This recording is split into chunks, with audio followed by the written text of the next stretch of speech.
Welcome to the Holistic Soul Sisters Radio, a channel created to help you heal holistically and grow spiritually. I'm your host, Mandi Rose. I'm not afraid to talk about taboo subjects, so nothing is off limits here.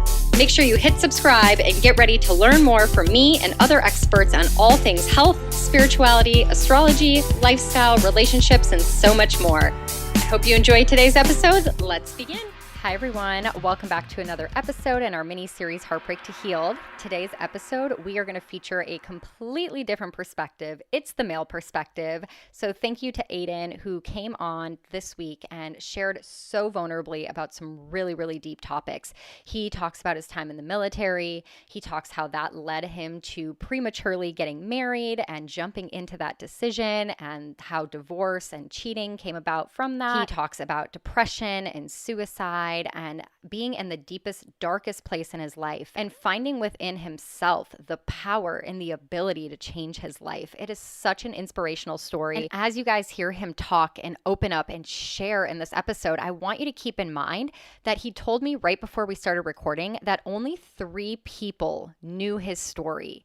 So this was very therapeutic for him to open up and share with the world. He knows that there's people out there that are probably listening or that know someone who's struggling this way, struggling in silence, opening up our hearts and recognizing that within other people. I think this is very important for women if you are in a relationship or you start dating someone, and recognizing that men typically suffer in silence, that we have no idea the burdens that they might be carrying, and that men do have feelings. So it's our responsibility in relationships to open up the conversation, listen when someone is speaking, and you'll hear how he talks about in his marriage, how he felt like he couldn't even speak up. It was such an aha moment for me, being on the other side of that spectrum and recognizing in my past, I didn't listen very well and I didn't understand the pain that maybe my partner was going through. So please feel free to reach out to him. At the end of the episode, he shares the way that you can contact him.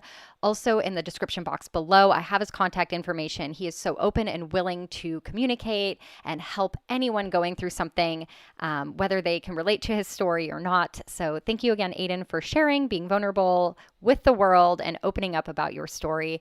I hope you guys enjoyed today's episode. So let's begin.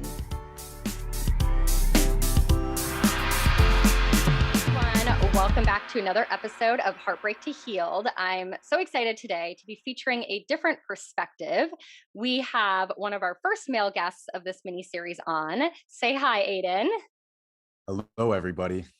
I'm really excited to have you. Thank you for your time, and thank you in advance for being so raw and vulnerable. I know it's not easy to kind of air our dirty laundry when it comes to relationships, but I think it's so important, and we've kind of talked about this, how the more we can open up about our shit and the things that we've gone through in relationships, the more that we hope to inspire other people. And we know there's so many people, especially with COVID, going through divorce or getting to that frustrating point in a relationship where you're having to make a decision. And, it's hard to walk away, but it's also kind of easy to walk away. So we hope to give you guys some tools today, and just maybe those tools will help you, put your relationship back on track, or just give you the freedom to move on and become the best version of yourself. So I'm excited to dive into this. Before we jump in, I'm going to ask you some questions just so people have like a little context of who you are.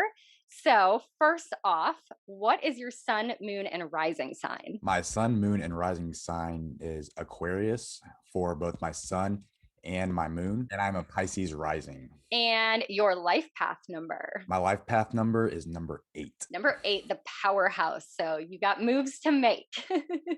I do. And then what is your attachment style? So my attachment style is a fearful avoidant. Yes. And those are tough, because you want to be close to people, but then when you get triggered, you just like kind of want to run away. And so that probably leads to what your most toxic trait is. What is it? My most toxic trait is just trying to please everybody and pretty much save everyone in the entire world. Yeah, that's a tough one. That's a tough one. And that's one that can take a long time to heal and work on. So what is your love language? So my love language is physical touch. So I like to touch things. Yes, and be close to people. Very touchy, yes. What is your favorite thing in your healing toolbox? So as you've gone through kind of your spiritual journey or healing after your divorce, what is your favorite thing right now that's like your go-to for healing? I would say music. It's always been there for me, and even since I was a kid going through a divorce, music was the only thing that was truly there for me. That's amazing. That's a really good tool to have because it's accessible and it can really, I think, vibrationally change the energy of not only within yourself, but like the energy in your atmosphere and your environment. So Absolutely. You can really feel into it as well. And you can relate to those other people that are going through it, that are writing those songs. And that's why I relate so well to those songs that I always listen to. that's awesome. Oh, okay, awesome. So now that everyone kind of has a little bit of a clue of who you are, I would love to start out with your dating history. And I think this is fascinating because if we can go back to like those first earliest relationships that we've had, we can look back and kind of start noticing the patterns. So, can you share a little bit about like when you started dating? Was it like more casual? Were you like always looking for the one? How did that look for you in your younger years? That's a really good question. So I didn't really start, I wasn't really into dating in high school. I was more like gun ho and like going into the military. But every once in a while, like I would meet a girl and was like, okay, you're pretty cool. So like, let's just talk. And then there was a pattern that I started to notice after a while. They always like started to leave out of nowhere. My first girlfriend in 10th grade, she was moving and she didn't even tell me. She like literally, she was like, hey, today I'm moving to Texas. And I was living in Florida at the time. She's like, yeah, after school, I'd like to say goodbye. And she didn't even say goodbye. She just got up and left. So at that point, I was like, it's the first one. It's like, whatever, just kind of brush that off. And like the next like 2 years, I didn't really date. I had some friends, but I was just so gun ho about joining the military. And then finally, before I joined the military, I just turned 18. I met another girl and she was like all gun ho about like really like making this work. And she knew I was going into the military. I'll be overseas a lot. She's like, no, no, no, we'll make it work. We'll make it work. And I remember I think it was the night before I shipped for boot camp. I was like, are you sure you want to do this? Cause I saw this before in my pattern. I was like, are you sure you want to do this? Are you sure you can do it? And she's like, absolutely. I know we can do it. I know we can do it. And I was like, are you sure? Cause I had this feeling in the inside, I know history repeats itself. So then the next day I shipped off to boot camp. Like I didn't hear from her. I was writing her letters every day and I didn't hear from her not one time, almost until almost about 3/4 through the way of boot camp. And I got one letter from her and it was the Dear John. It was like, hey, I don't think I can do this anymore. It was a lot harder than I expected. I was like, yeah, I kind of figured. I felt those vibes. So that was kind of like in high school. And then moving on, I didn't really date after that. I kind of like had girls that I was like talking to. And I had another friend from high school that I started talking to just before my first deployment. We got really close. We talked every day when we could. And kind of the same thing. I went home to visit her, saw her for one day. And after that, she just like ghosted me. I was like, okay, what's going on now? This is the third one in a row. Like patterns, like, I don't know. I don't like this. I like tried like dating here and there, but like, you can tell when it's like not the one. And then like after that third one, I was just like, like maybe like test the waters, but nice and slowly. Like after that, I did that for maybe like 6 to 8 months. Then it was time to go on my second deployment. So once I got home from my second deployment, I just felt invincible. I was like ready to go. I was a little 20-year-old kid. I was just like, anything's possible. I turned 21 within the first month of coming home and life was pretty good. I got home in February. And once May rolled around, that's when things like started getting kind of rough. And I was just like, all my buddies were leaving, things were changing in the military. And I just like fell into a very, very deep depression. I was like, man, I gotta cover this up somehow. So that's when I started like using the online apps and I was like kind of forcing the circle into the triangle hole. And in my mind, I was like, yeah, I know it's wrong, but I just can't handle reality right now. I need an escape. So I went online and I started like talking to this girl and we kind of clicked. It wasn't really supposed to be a thing, but it turned into a thing, unfortunately. Yep. But yeah, so we just like started hanging out, like watching movies. I just wanted an escape from like the military life. And that was like my real escape, was just being with normal people again. Like after doing that for a few weeks, like she got really, really attached. And I kind of made it clear it's like I'm not interested in dating or anything. So then we just kind of like got closer and closer. And I was like, it still doesn't Yep. feel right. But because of the situation I was in life, like I just need a full escape. I'm fully committing now. Then a few months later, she started talking about like marriage and stuff. And I was like, marriage? Like, no, hell no, hell no. I'm not doing marriage. You're crazy. I just turned 21. I was like, this is insane. I knew in the back of my mind, but there was also the other part of me that was like so miserable and just wanted the escape. You wanted to play house in a sense. Like we are always taught that like if you're married and you have a home, like you're going to be happy, right? Like that's Got the white picket fence, I'm good. And she'll make me dinner every night when I come home from work. Like it's gonna be beautiful. It's a fantasy that everybody wants. And that's what I'm thinking. And so I actually gave up my childhood dream to get married. My dream was to like be in the special operations community in the military. That's what I wanted for years. And it was June at this time. And January was when I was going to leave for the school. And she wanted marriage. And I was like, like, let's wait until like, let's give it a year. Let me like get through the selection and everything. And then we can make things work from there. But like, it was like every single week she was like, hey, instead of doing it in March, why don't we do it in December? I was like, okay, December's still okay, whatever. And then after that, it just kept getting closer and closer. And then eventually it was like July at this time. She's like, let's get married in October. I was like, October? Things were like really going downhill for me at this time. And I was like, you know what? Sure, whatever. Now that was my mentality. It was like, whatever. Like, I don't really care. Like, as long as I'm kind of numb to everything else that's going on in my life, like, let's just try to escape my reality and jump into this different realm. And I knew either one wasn't going to be very good, but at least I'm away from the military. At least I'm away from all those negative things, that deep depression. So I was desperate to get out of it. So I was like, you know what? If it's going to make you happy, let's get married in October. oh no. And that's a really big point that you make because I think if we are sharing our relationship with our friends and our family and they have reservations, we either go one of two ways. Either people like over listen to their family and do like everything their parents say and not date someone just because their parents don't like it. Or you go in the opposite extreme where you're like, no, it's my life. Like, and we don't even listen to like the advice or the concerns of the people closest to Wise us. counsel. Yeah, the wise counsel. So it's interesting that you were like, no, I'm gonna do this like anyways. I don't know why, but I've always been very, very stubborn.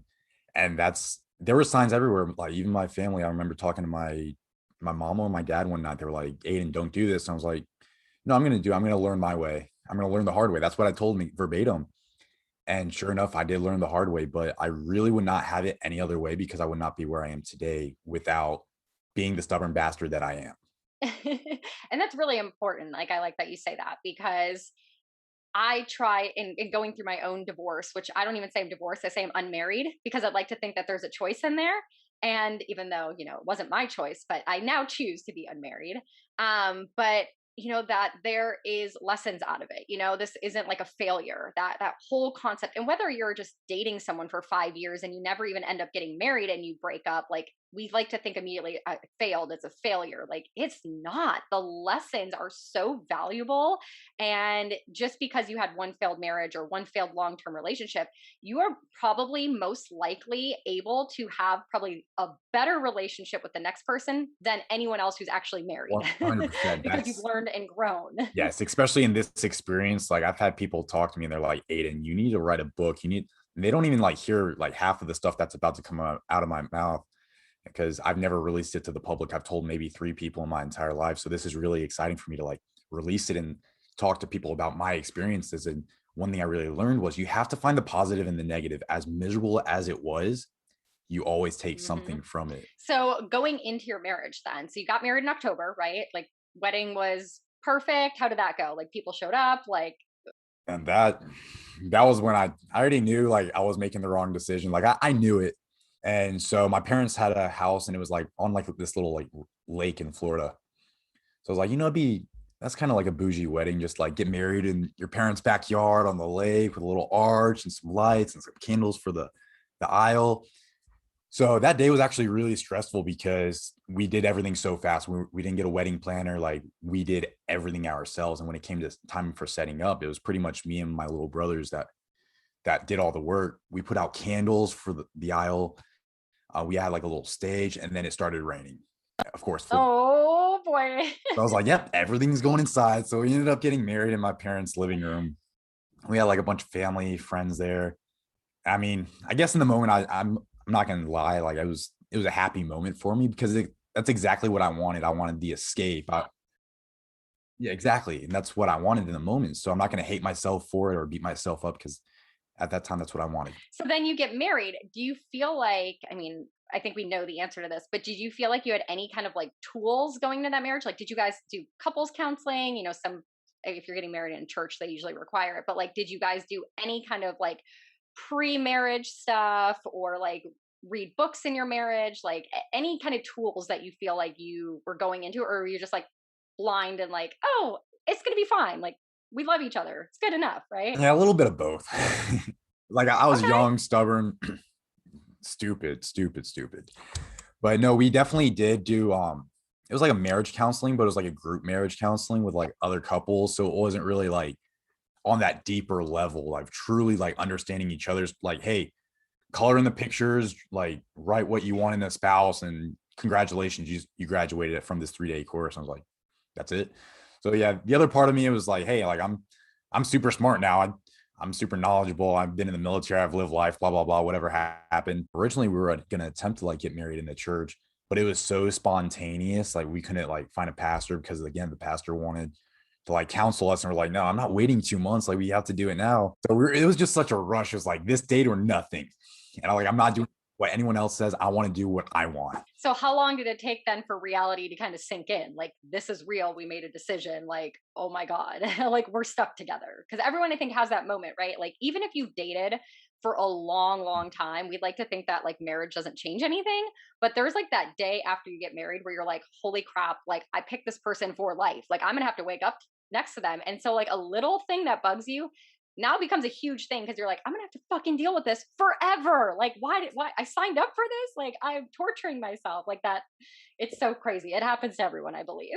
No, absolutely. And we only dated for about 5 months before we like made this decision. It was like super spontaneous. I'm a very spontaneous person, obviously, but it was a really quick turnaround. Like those 5 months, like they were pretty good for the most part.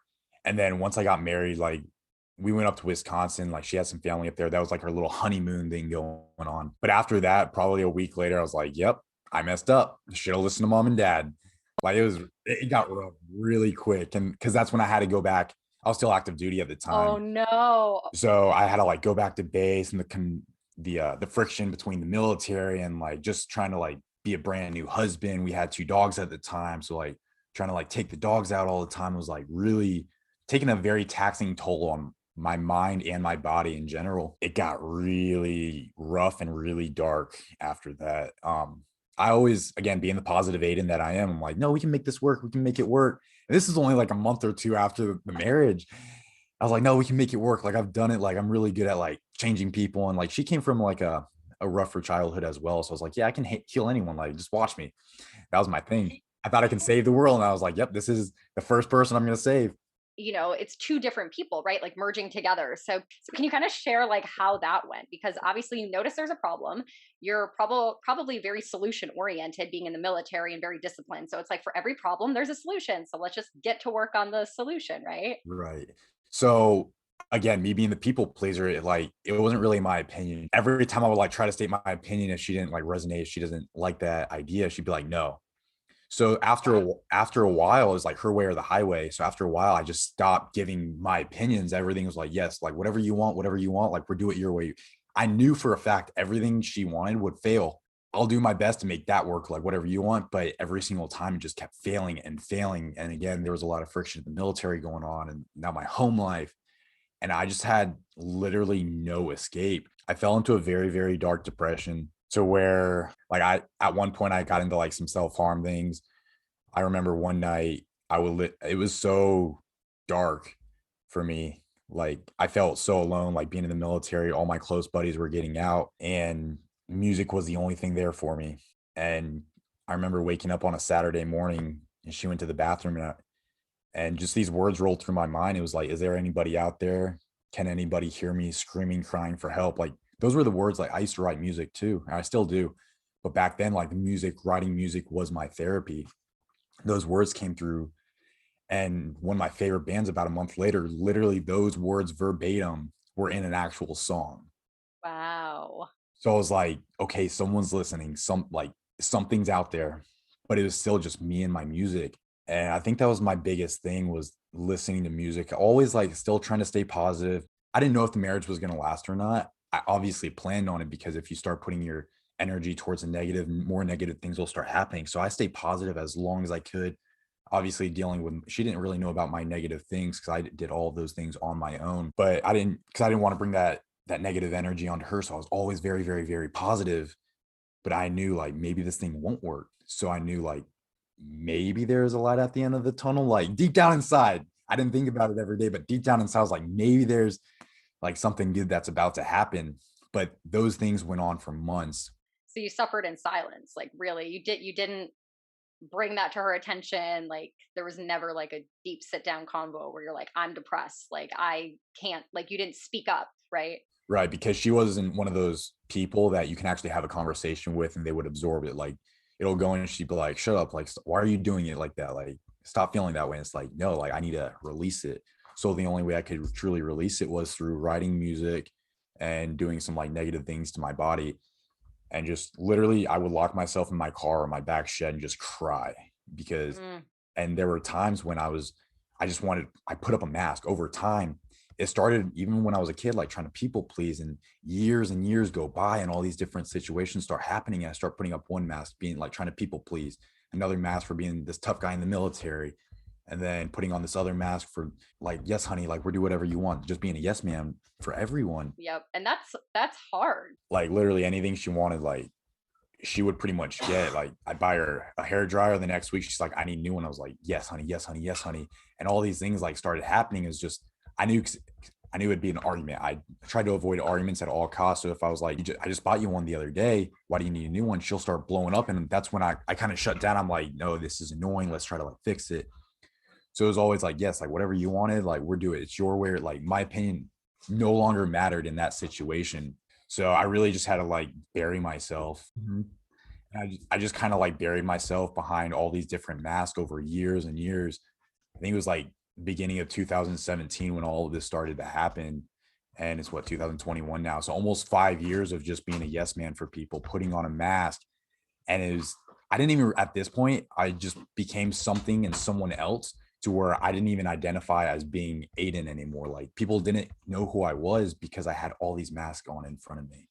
Oh my goodness. So you're going through all this in the relationship, but what was the view you think from those around you? Like did you put on the mask for your parents? Like everything is great, like we're happy, like what was going on in the external looking, at your marriage from the outside? Unfortunately, I got very, very good at putting on that mask. And I'll go into it a little bit later because this story gets a lot deeper and where I literally was like trying to survive. Once I got out of the military, it was really tough because my marriage, like it was still okay at that time. We moved in with my parents for a little bit, and my ex, she was like, we should get this house. We were living in Lakeland, Florida at the time. And I was like, no, we don't. That's a trashy house. I'm not going to spend $1,400 when I don't even have a job right now, where I was making like $14 an hour at this concrete plant, working like 90 hours a week, 6 days a week. And I'd wake up at 3 a.m., work till 7. Like that was my life for 9 months. And I was just like going on overtime, just trying to pay bills. But she wanted this house that I definitely could not afford. And even the landlord was like, yeah, you're not making enough money to get this place. I was like, see, like we shouldn't move here. That's a sign. And then she's like, no, he makes OT, like he'll be making OT for a long time. And the landlord was like, okay, I'll let you sign up. So I was like, and my bills at the time was so much money. Like it got to the point to where I was like picking and choosing which bills I had to pay. So after that, things just went downhill. This was like the ultimate downfall. It never crawled back up after this. Things like the AC unit in our house went out. The landlord wouldn't like repair it. Her car got towed. And at this point I had she wasn't working or anything, wouldn't like try to get a job. So it was just me holding up that whole house. We had our 2 dogs with us, and I was like, man, this is tough. So trying to raise the family, working all these hours, trying to deal with stress. My family lived about 20 minutes away, but I try not to see them because I didn't want them to see me in my true state. But they saw the misery. Like my family knew me. They can tell that I was miserable, but I always tried covering it up with, I'm working at this hard manual labor job, like pumping cement and shoveling for 13 to 14 hours a day. I'm just really tired. So I covered it up with that stress. Once August of 2018 rolled around, that's when I had to take out of my retirement plan from the military. And it got so bad to where I had to literally pick and choose which bills I was paying that month. And she really enjoyed swiping the credit card. And like my bills were twice as much as what I was actually making. And then I was like, yep, I have to do something because I literally had no money to my name. She wasn't working. So then she was like, oh, you should like go back into the military and like join the reserves. And I was like, no, like Marine Corps like messed me up. I'm like, I'm not doing that. plus you got into the marriage to escape that. So I was like, no, I'm not. And I fought it so hard, but like another month rolled around and it got even worse. And I was like, how on earth is it? Like, I've heard of hitting rock bottom, but it's like someone's taking the drill and they're going below rock bottom. So I was like, how is this possible? But yet it did. So I was like, okay, like I'll join the military again. So I went to a reservist recruiter, and he was like, yeah, we'll give you this bonus and you'll make all, like, it'll be a great time. And I was like, honestly, I can use that money right now. So yeah, like sign me up for whatever I have to do to get that bonus. And he's like, great, you're going to leave in a month. I was like, sweet. At this time I was dying at this job. I was holding on by a thread, but I knew I had to do it. And a little bit of a backstory with me working at the job, there was a guy, he was the reason I was alive. He changed my life. He's the reason I got into law of attraction, because I was so miserable going into work, but he was in the Navy and I was in the Marine Corps. So we just kind of like always like bonded, even if it was like for like 5 to 10 minutes a day. He was literally the only reason I woke up ever.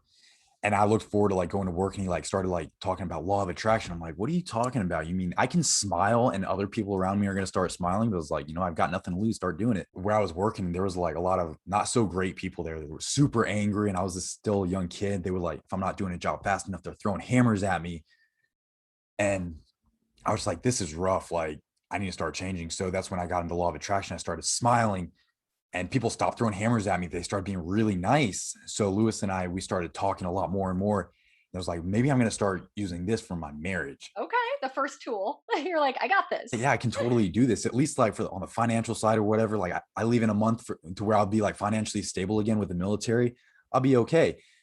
So after that month, the military was like, yeah, paperwork's messed up. You have to do another month. And I was upset, but I was like, no, I can do this. At this point, I was like really, really broke. I was like, you know what? Every day I get to go in and I get to say, Lewis, we're going to like speak, even if it's 5 minutes a day, that's all I need to like survive that day. It was like taking a shot of adrenaline. So that's what I did. Another month rolled around and the military was like, yeah, like you're not going to be able to leave this month either. You have to wait another month. And I was like, are you kidding me? But same thing, like, yeah, I can do this. Like, let's do it. Cause every day I'm getting more and more positive. I started to read books again. My bank accounts, I'm starting to pay most of my bills. And it was October rolled around. I was supposed to leave again. And they're like, nope, not doing it. I was like, oh man, like at this time, like they started to cut my hours. I still had all these bills, paying rent. I think I was working maybe like 30 hours a week. And that was like $14 an hour. I was not paying at that point even a quarter of my bills now. Things got really rough. And she's like, I just want to go home to Wisconsin. I was like, no, I'm not doing that. Like I just worked 90 hours this week and it was Saturday morning on the last weekend of October. And she's like, I want to go. I was like, you can go. I'm not driving you. But then I went outside. I talked to my mom, trying to talk to a normal person because I very, very rarely got to see them. And because my ex did not like my family at all. They were just too positive. Yep. Big red flag. It was one of those. So she was like, I want to go home. I was talking to my mom and I was like, I didn't even tell her what I was doing. I was just like, I feel very positive, like talking to my mom at the time. And then I went inside. I was like, you have 20 minutes, get your stuff, we're leaving. So because she didn't have a license plate, I was so desperate to get her out of my life. I was like, get in your car. I will drive behind you so the cops don't see you, so I don't get billed for another thing. I will drive all the way to Wisconsin for you and then back so I can work the next day. From Florida, from Lakeland, Florida. That's a drive because I'm from Wisconsin. So I know that drive. It's bad. So I made that drive from Lakeland up to Green Bay, Wisconsin. And one night we got there like, Sunday morning-ish. I had lunch and then I had to work the next day. So I hopped back in my car and I drove all the way back by myself. But the relief I had, like, I was gonna say that freedom, you're just like, I can breathe again. And even though like, that's when I knew like nothing in the physical realm really mattered.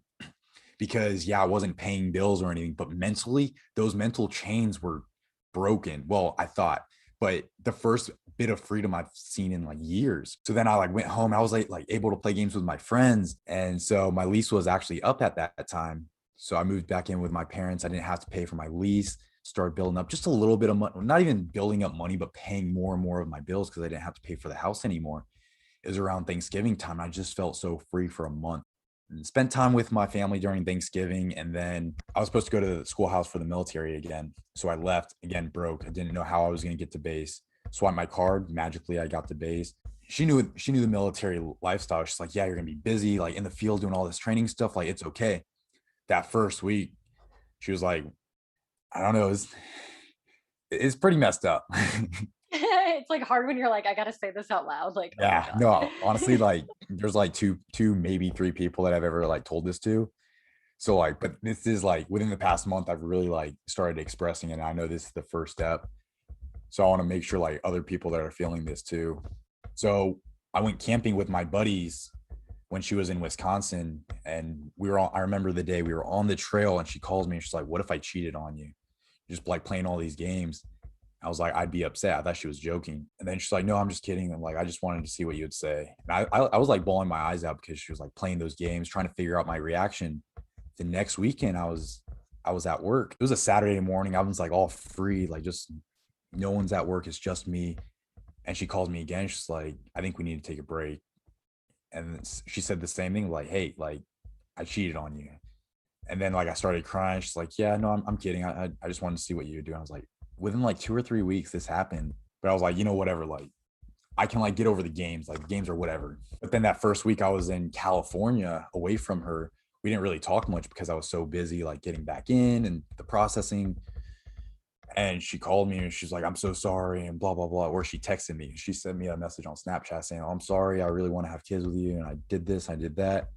I was like, "This is just one of those games." She was in Wisconsin at the time. So Christmas came around and I didn't have leave to go home. So I went to Wisconsin to see her and I was working at the recruiting station. The second night I was there, she told me, she's like, "I cheated on you," and did all like these things. And it was funny because she was the one crying about it. And I was just like, "It's okay." Cause all my tears were gone at that point. Like I built up so many calluses. I was like, I don't really care. Like everything's gonna be okay. I was home for 2 weeks working at the recruiter station. And when all this stuff happened, it was with one of the guys I was working with there. So it was like, I got to rub my earlobe, say woosah, and take a deep breath. Woosah. And that's what I was doing. I was like self-controlling. That's why I'm so disciplined. Now I'm very, very patient, is because like times like that, when you want to like kill someone, you have to take that step back. And that's speaking for like everyone else that's going through like a relationship like this, like, your partner's like cheating or anything like that. You just have to, fighting, arguing is really not going to help much. You just have to kind of mold yourself into the situation, take a step back and just breathe. Whatever happened, it already happened. So that's what I was doing. But those 2 weeks was like really bad. I actually tried killing myself on Christmas morning that year. So it was not, well, she already told me about it. And like I was holding in those emotions for years and years. I never cried in front of her before. And it was Christmas, we were driving up to Michigan. I was like, I've got this bottle of whiskey. What if I just like took off my seatbelt and we're on the Great Lakes right now. I can just jump out and like drown myself in the lakes. And that was my intention. I took off my seatbelt and I went to open the door and jump out and just drink myself and then drown. But when I went to jump out, there was like an arm, like a seatbelt wrapped around me. And I know I took my seatbelt off. It wrapped around me and I like jolted back. And then I shifted my energies from crying in pity. I was crying in happiness. I was like, what the fuck's going on? Like I was confused too. I was like, what's going on? Like, and then I just started crying even more. But those 2 weeks, all I had was just my music.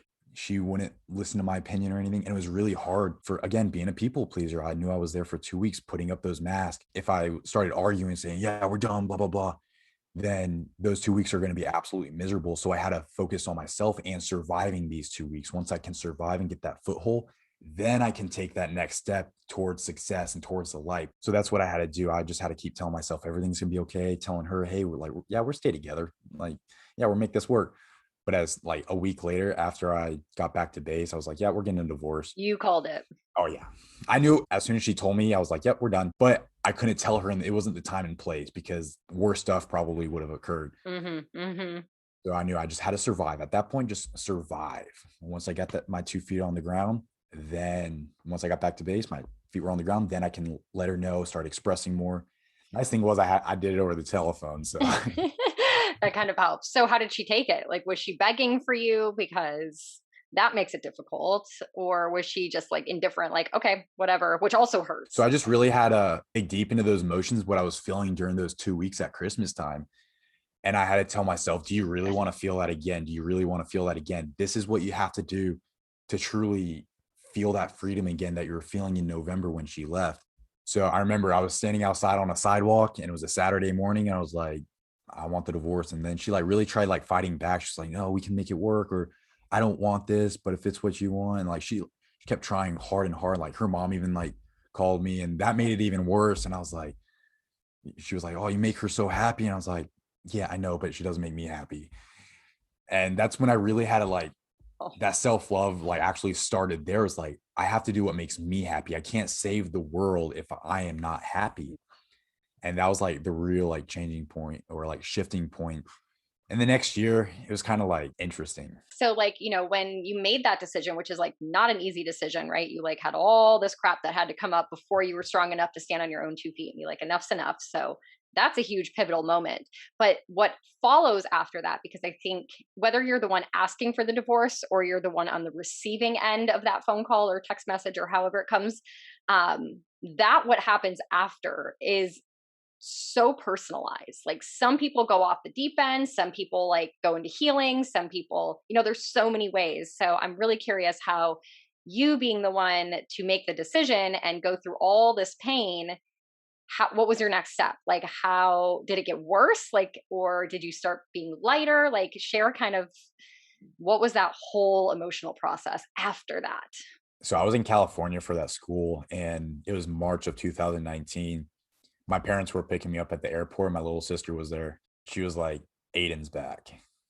And that's when I knew, like, they didn't even like, they just saw me on the side of the curb. And I was like, I heard that. I was like, it was nice, like, knowing, like, because I lost myself. I didn't know who I was. I was so deep into like this depression and anxiety and the darkness. I had no idea what I was or who I was.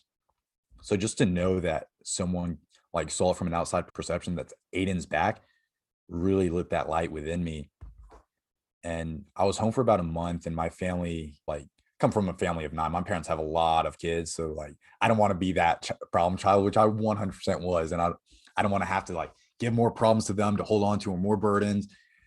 So I told them about the divorce, and like they were happy for me, and they're like, "Yeah, you just got to do the right decision." I didn't really rely on them, really vent to them. I just kind of like told them what's up. They don't even know this story. But yeah, a month later after I got home, they kind of like moved away. So like my whole foundation was kind of gone again. Yeah, I wasn't really venting to them, but I knew I was safe there. And again, I had to like find a new safe space for myself. So one of my good buddies that's in my unit, he wanted to become roommates, and he's like a very positive person. He's in the military, does martial arts like I do. He doesn't even know the story either. He's been my roommate for 2 years, doesn't know the story. But yeah, I hope you're listening. But no, like him and I, like we used to go out like on a every single weekend, like 3 nights a week. Just I can probably count on one hand the number of weekends we did not go out that year. And we would like go out, drink, party. I wasn't out to like hook up with anyone or like create new relationships. I just wanted to feel that freedom. Part of me did want to drink myself away because I was still going through the divorce, and we were like trying to track my ex down. And at the time, like she would like move from like Wisconsin to California, and we process served her like 8 times. Wow. Yep. It never happened, but I was like, I just want you out of my life. Just sign the paper and I'll take all the debt. I took all of it. Wow. I was like, you can have the furniture, you can take whatever you want, just sign the paper, I'll take the debt. I just want you out of my life. And after that, she was like running across the country, wouldn't get process served, refused to sign papers. And I was like, this is miserable. So low key, I was still trying to like drink myself under the table. Like, is this ever going to end? Right. I can feel it, but it's not happening. So how old were you at this point? So you got married when you were 21? Yeah, 21, just turned 21. Yeah, I think we were only married for about 2 years. So I was 23. That's really young. I mean, this is like the pivotal age of most people where you grow into yourself and learn who you are and make mistakes and go out drinking with your friends and like have those moments, right? Where you develop who you are and Absolutely. you're like, I've been through enough shit. Like I should know who I am by now, right?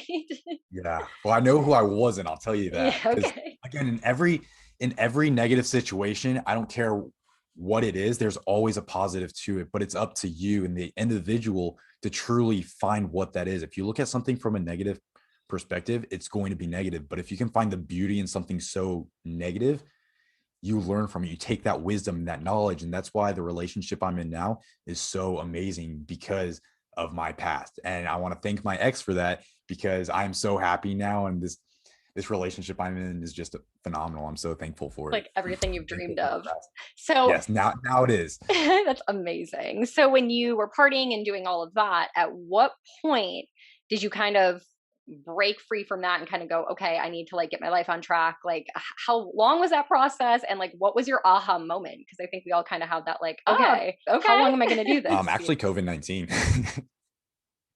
Yeah, I'm telling you, last year was like the best year of my entire life. It changed so much because I tell people going through like the marriage and the military, that was me sitting in school, learning, bringing in all that wisdom and that knowledge. But now after COVID, everything opened back up. This is my time to truly apply it.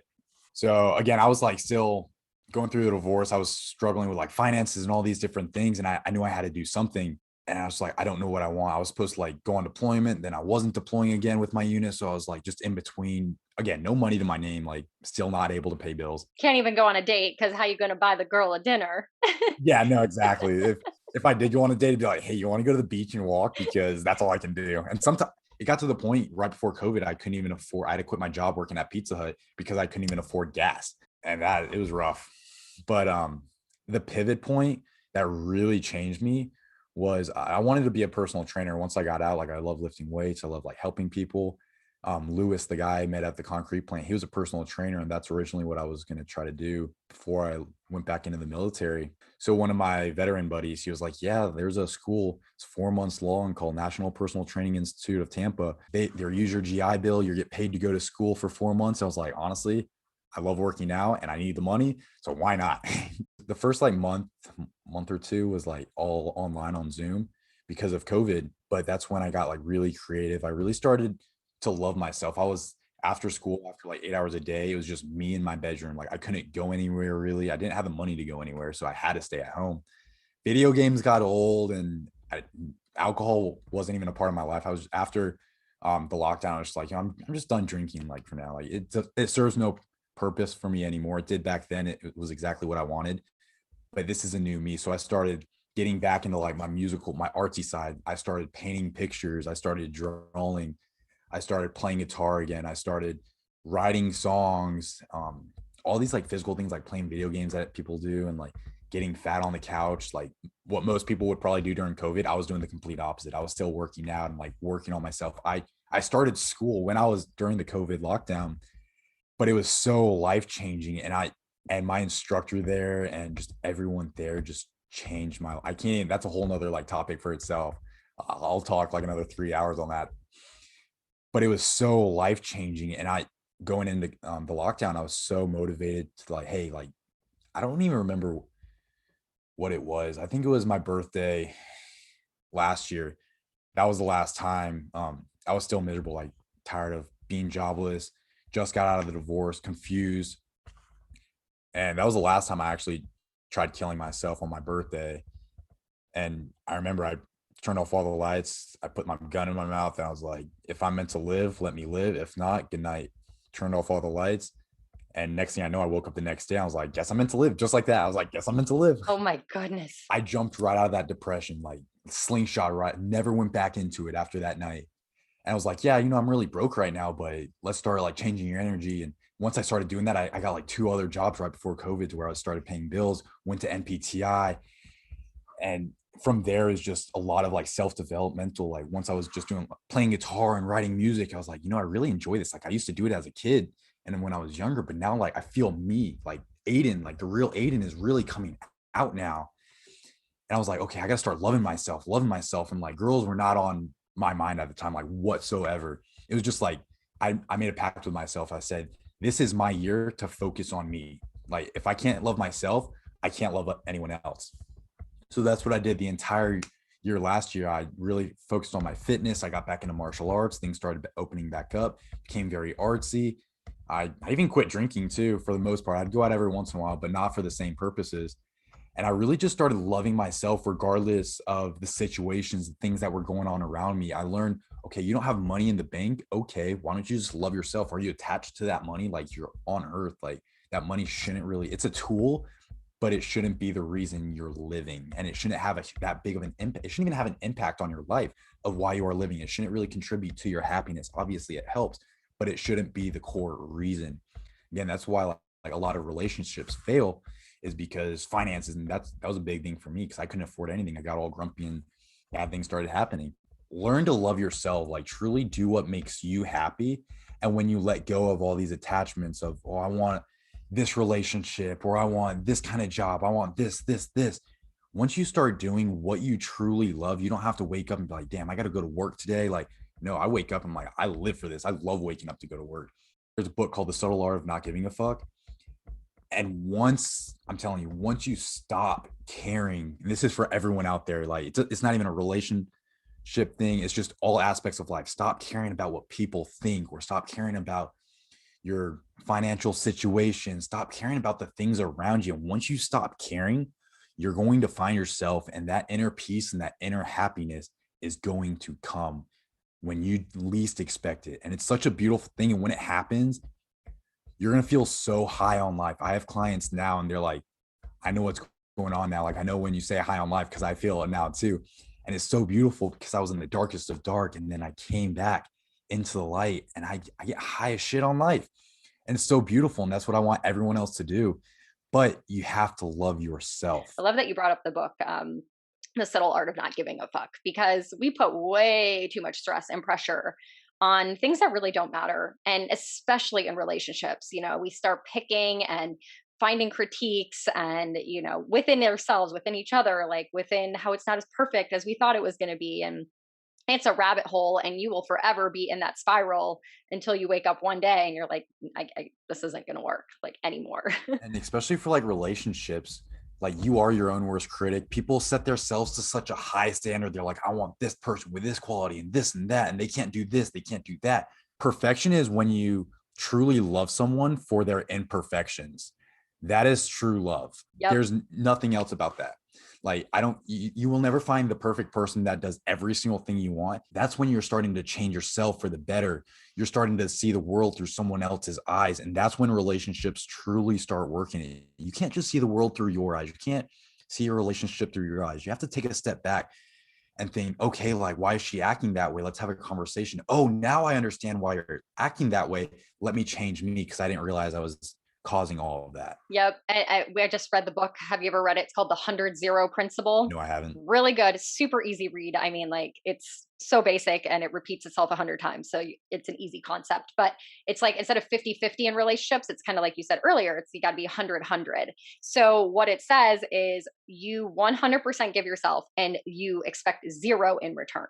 Like zero. Like the other person could continue being a dick. The other person can continue being whatever they are. But what's most important is how you're responding, right? Like it's your integrity and your responsibility to always respond positively and nicely and kindly.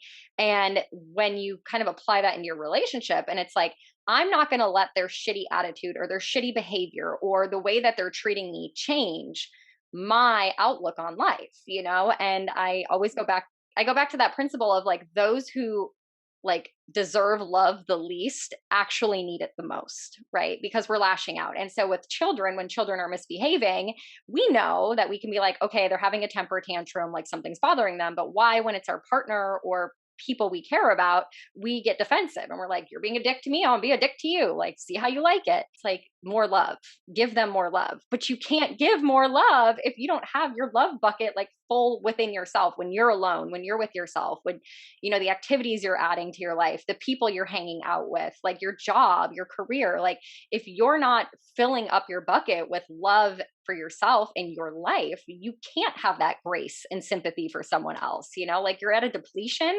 and that person will like even drain that more. So I love that you say that you kind of spent that time healing and working on yourself. So while you were going through that, like I'm excited to get into this topic because you're with one of my closest good friends, Joa. Love you so much. Thank you for sharing your boyfriend and his time with me today. But I met you when you guys were kind of just getting to know each other. And I remember her coming to me and she was like, Mandi, like she wasn't looking for anyone either. Like she was like in total, like do her grow up, glow up stage of life. So when she came to me and she was like, this guy, and I was like, you, a guy? Wait, what? Like, okay, do tell. And I feel like you probably on the reverse were going through that same process. So can we hear it from your perspective? I'm telling you, when in a relationship, the other person is literally a reflection of yourself. And that cannot be more spot on, because when she was going through her thing in December, she's like, I'm done talking to guys. Like I'm done searching. At the time, like I wasn't in a relationship. I was just kind of like talking to someone. And the entire month of December, like I knew the breakup or whatever it was gonna happen. And once it did, it was like January 4th, I think. That's when I was like, yep, I quit. I'm surrendering. I am done. No expectations, not even gonna go date. Whatever's meant to be for me will happen. And sure enough, it was 11 days later. she popped up, and with all these like everything, like being in the fitness industry, like beautiful, amazing body, everything that like a guy could like ask for. Like I never had like expectations, but in the back of my mind, I was like, this is someone like I want to spend my life with. And she just randomly popped up literally out of nowhere. I just asked her, I was like, hey, do you want to do a free boxing session with me? Because I was working in downtown Tampa, and she's like, okay. And she was going through her masculine healing as well, because of her past. And at first she was like really hesitant, but she was like, she stepped outside of her comfort zone to do it. And we were both on the same page, kind of like started talking about that story for the two of us. And it's like, as soon as you surrender, I don't put a timeline on anything, just surrender. That's it. Like, don't say I'm going to give it 5 years, because if you give it 5 years, that's 5 years of someone that should be in your life that you're pushing away because you're giving that resistant energy towards by putting that time on it. But if you just surrender, whatever's meant to be for me will be, that will happen just like that. 11 days later, here I am. We've been talking for about 6 months now, and it's not a bad day. Like we've had rough days, but we communicate, and all these things that I wish I would have known. Actually, I don't wish I would have known this during my marriage, because I'd probably still be in that marriage. But all these things that I learned in the marriage, I'm applying it to this relationship. And we are growing so much and I'm getting goosebumps just thinking about it. We are growing so much, and it's literally the dream relationship I feel like anyone could ask for. Like we go out to like concerts, or we just have a good time. We're very happy. We went out to a concert the other night. We're both out there having a great time. We're drinking a little bit, but not much. And people think we're all on drugs because we're having such a good time. I'm sweating like crazy. And we see like all the other couples, and like the girls are dancing, but the guys are just standing there like all masculine. You can't move me. Like they have that mask. They have that mask that they don't want to be judged. They don't want to truly be seen. And that's one thing, like with Joa and I feel like we're just a huge inspiration for a lot of people. And this podcast is hopefully it's going to inspire a lot of you guys to just express yourself, be yourself. Don't give a fuck about anything or anyone. Like even with Joa, like I really don't care about her opinions of me. Like, you got a problem with what I do? Like, get over it or leave. That's it. And she's like, no, I like you. Like, I'll get over it. Let's do it. But that's really important to say in relationships, right? Because we will bend. And I gave this analogy to a really good girlfriend because she was kind of going through the same thing, dating the same person in a different body, essentially. And I said to her, now that you're single, what you need to do is like, you need to find your roots, right? Like you're the tree. You need to plant your tree and build your roots. That's the stage of your life. When you're single, build your roots. Like, so for you, it was like music and, getting into the gym and like getting your career stable and your money stable and your mindset right. You built your roots. And now from here on out, like no matter what comes your way, you're the tree and you can bend and you can move, and you might snap a couple limbs. We do kind of put the mask back on and fall into old habits. So yes, you might have some limbs that snap off, but ultimately, like you don't want that tree to break. You don't want it to timber over. And so like, I love what you're saying is in your next relationship, you're like, these are my roots and this is who I am. So you got to take it or leave it. And that's on you. That is your choice. And that allows authenticity, right? Because you're showing up as your truest self for her. And then she can make a decision based on the truth, right? If we hide ourselves and we don't share our truth with our partner and they choose to stay, they're not even staying with us. Like they're staying with the image of us that we're projecting. And that doesn't make them feel good, doesn't make us feel good. And if you just take and accept the fact that like, I'm showing you all my shit. And if you stay, you must really freaking love me, like, and Absolutely. that's the other side of, getting out of a divorce and getting out of these relationships where you're like, wow, who was I? And saying, I'm not doing that again. Like the person who's meant for me is gonna, they got to work on themselves too and accept me for who I am. Absolutely. And that's where the 100 comes in again. Like we both do our meditations. We both go to the gym. We both eat very clean. We both do our own inner work. But that allows us, when we come together, it's literally magic. Like, I can't explain it, but it feels so freeing, and we can just both be ourselves. We don't have to put on a mask. Like, even when I'm in her environment, we went to like an EDM concert the other day, and that was the first one I've ever been to, but I just stopped caring and I had a good time. Like, in a few months, we're going to be going to a Slipknot concert, my favorite band in the world, definitely out of her comfort zone, but she's trying to like do the same thing. I do what she likes and vice versa. So it's just amazing to where like you can please each other. You don't have to change who you are, but kind of like see the world through their eyes a little bit. Do maybe like every once in a while do something that they truly do enjoy. Like, hey, like I know I'm not a huge fan of like going to this place, but if it's gonna make you happy this time, let's go there. Like sometimes you do have to make sacrifices and you might have to wake up so she can sleep early in the morning to take the dog out. Just small things like that. But in the end, you're doing everything with love and compassion and joy. It's coming from that deep place within your heart, where other times it'd be like, damn, I got to wake up today and I got to take the dog out. Man, I hate this girl. I wish she would have just done it herself. Why can't you wake up 10 minutes early? And because that was literally me in my marriage. I had to wake up, I had to take the dogs out, and it was so miserable. But if you just make those sacrifices for people every once in a while, especially like your partner, they will see that. If they're a good partner, they will see that and they will appreciate every bit of it. And when they like, I've never been told thank you in my past. So like every day, Joa just like says, thank you, you're amazing. And I'm just like, am I supposed to receive these? Like, what am I supposed to do with this?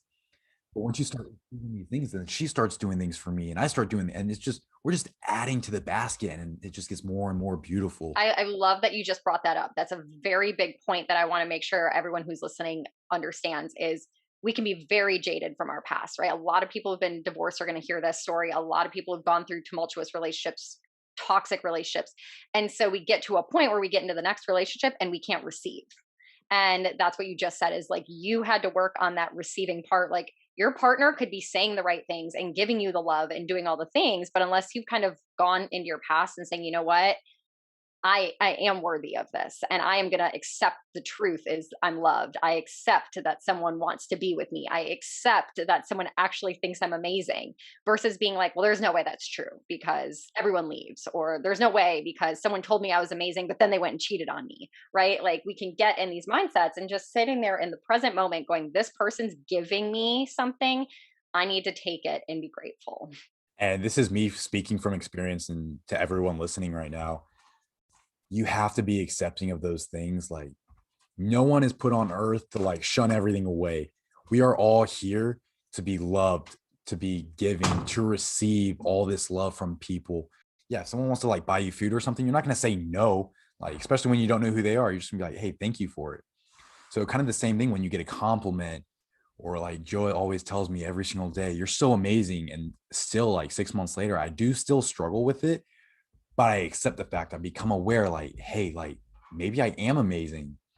And it's crazy because when she first told me that months ago, I just kind of like stand there and be like, nod my head, and like, okay, like that's it. But now I take a deep breath. I say, I receive that. And once you start telling yourself that, like, I received that, and she keeps giving me all these compliments, your shoulders are looking good today.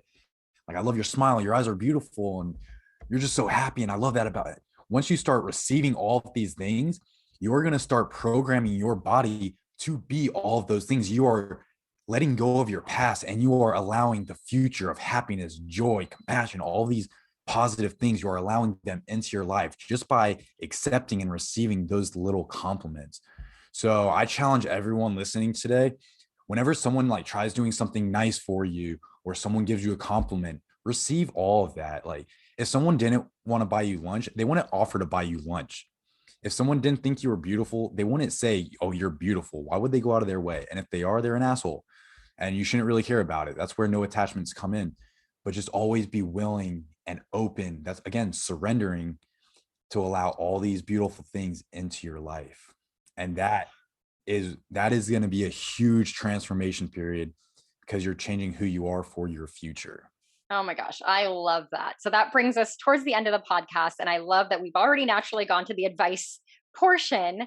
So I would love to kind of backtrack just a moment. And if you could put yourself energetically in that space where you were in the marriage, you knew that there were so many problems that you probably couldn't overcome, and you were going to have to take that step. What advice would you give someone that is listening to this? They're in a relationship, whether it's marriage or just, a serious relationship, where they're like at that breaking point, where they're like, I don't know who I am. I'm not happy.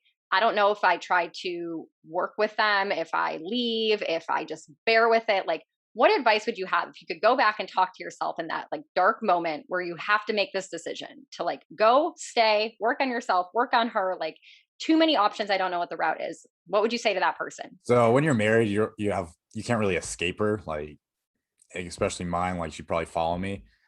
So my biggest advice was find some alone time, even if it's like 5 to 10 minutes a day. Over time, that really does add up.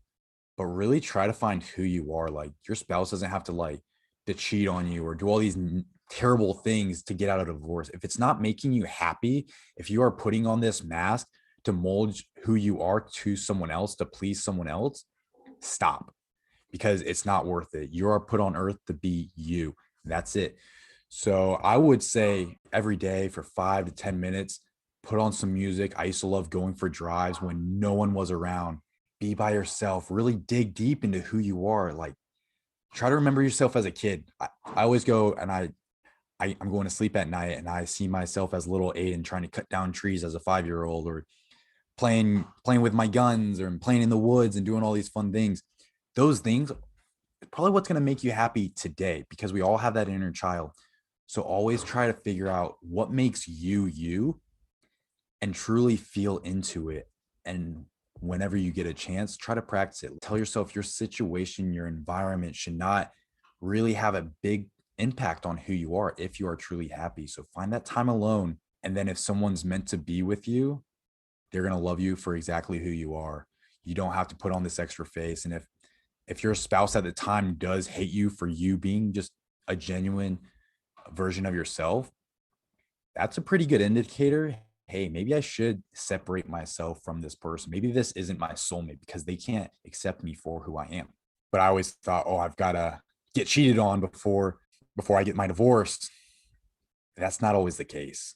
Like once you find yourself drifting away, like if you can't talk about it or anything like that, communication's huge. If you can't talk about it, just pull the plug. Life's too short. Like I wasted almost 3 years of my life. I didn't waste it, but it's like going to college. Went to college for brutal pain and depression and being brutal. You went to like relationship school for 3 years. It was brutal. Yes, it was like going to college, but for relationships. So Yeah. yeah, just truly find yourself. That's all I can say.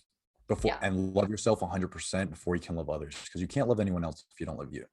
Yeah. Those are really good points. I love that you brought up that, being authentic to yourself is really important. And that the blessing of being in this post-COVID world and just like ideas and the internet and Instagram and stuff, like we're being able to connect more with people that understand our story. And back, maybe 10 years ago or 20 years ago, if you got divorced, you were kind of like this isolated group of people, like shunned from society and like they must be a failure. And I just love that is totally shifting and changing. I'm a romantic girl. Like I want to be married forever and ever, right? Of course.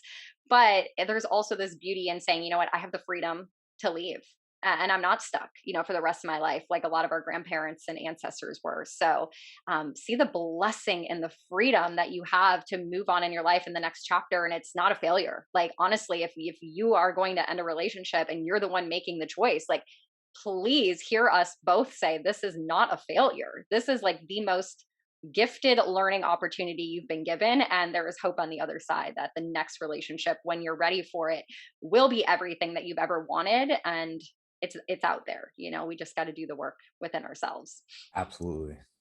Okay, so the last thing I'm going to ask you is in 60 seconds, I'm going to set the timer. You got 60 seconds to share your final words of wisdom.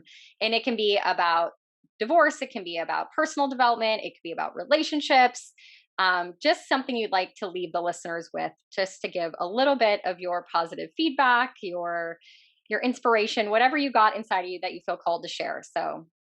So no matter how dark of a situation you are in right now, there is always, always hope. Like self-harm, suicide, things like that. It's only a temporary solution, even suicide. Like it's not worth it. It's very selfish. Yeah, you have to do everything for yourself. but not that way. There's always hope. There's always a light at the end of the tunnel. So as long as you close your eyes and just keep putting one foot in front of the other, over time, you're going to make that distance and you are going to fall into the light. There's going to be freedom. There's so much hope out there. I was in the lowest of lows where I was trying to kill myself. Now I'm in the light and I get to shine that into everyone else's life. And one more thing is just stop giving a fuck about everything and everyone around you. Just do what makes you happy. Oh, that was great. That was in 45 seconds. Nailed it. Oh, well, thank you so much for sharing. I mean, that was a lot in just a short amount of time. And I know this is one of your first times just opening up about all of it. So I thank you. I think this is going to be such a great addition to the Heartbreak to Healed mini series. And, you know, if you guys haven't listened to the other episodes, make sure you check them out. But please share this with anyone you think that just needs, you know, a male perspective, you know, whether you're a female listening to this and going, oh, wow. And I have to say this, honestly, Aedan, listening to you speak today, I felt like I was listening to my ex-husband, and it was a perspective I really needed to hear. He did a lot of fucked up shit, and I have an entire solo episode on my feelings, but hearing you kind of say that you were just always saying yes and losing yourself. And that was something he kind of said to me at the end. And I was shocked. I was like, I thought you've been happy for 5 years. Like, what the fuck are you talking about? You smiled every day. Like, you gave me everything you wanted. You always seemed to like everything. And he's like, I've been miserable. And I'm like, well, that's your fault. You should have spoke up. You should have told me how you felt 3 years ago. Like, if you would have told me you were miserable, I would have had an opportunity to change myself. And I didn't get that chance.